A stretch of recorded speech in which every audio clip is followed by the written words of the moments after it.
आता हे मागच्या वर्षीचा माझा जो करार होता त्यावेळी नगरमध्ये माझ्या बरोबर आणखी एक दुसऱ्या बेवरेजेसच्या कंपन्या आल्या होत्या, त्याचबरोबर तौराल इंडिया ही होती.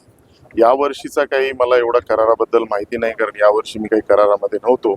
पण आमचा स्वतःचा 500 कोटीचा हा करार होता, जो वर्षभरामध्ये रेकॉर्ड ब्रेकमध्ये आम्ही तो पूर्ण केला. आणि माननीय मुख्यमंत्र्यांनी महाराष्ट्राचा उद्योगाचा राजदूत म्हणून मला जे संबोधित केलं त्याबद्दल मला नक्कीच गर्व वाटतो. पहिला प्रोजेक्ट चाकणमध्ये 2 वर्षात, दुसरा प्रोजेक्ट अवघ्या 1 वर्षामध्ये सुपा अहिल्यानगरमध्ये, जिथे ग्रामीण भाग असल्यामुळे दळणवळणाची चॅलेंजेस असल्यामुळे टेक्निकल कॅपॅबिलिटी कमी असलेली लोक इथं मिळतात. सर्वांनाच पुणे आणि मुंबईमध्ये राहायचं आहे, तरीसुद्धा मी ह्याला एक चॅलेंज घेऊन उद्योगाचं एक विकेंद्रीकरण झालं पाहिजे, विकास हा समतोल झाला पाहिजे. विदेशामध्ये मी जर्मनीमध्ये जिथे 10 वर्ष राहिलो तिथे जर पाहिलं, माझ्या डाव्या आणि उजव्या बाजूला जी माणसं आहेत, तर एक लॉन्जिन सारखी वॉच आणि BMW सारखी कार ही 5,000 आणि 10,000 लोकसंख्येच्या गावात बनते. ती महाराष्ट्रात आणि भारतात का बनू शकत नाही, ह्या उद्देशानेच मी जर्मनी सोडून 2014ला आलो होतो.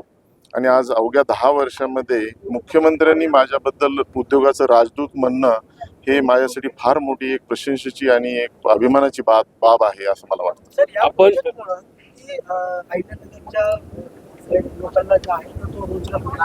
इथे जवळपास 1200 रोजगार निर्मिती करू असं आपण म्हटलेलं आहे. मी चाकणमध्ये 200 म्हटलं होतं, तर आज 800 लोक काम करतात. मी जेवढं प्रॉमिस करतो त्याच्या थोडंसं पुढेच जातो. आणि आम्ही जर्मन प्रिसिजन आणि जर्मन ॲक्युरेसीवाली लोक आहोत. This is my partner Lothar Tony, who said in 2016, Mr. Gite, let's make figure so precise that we should not miss the target.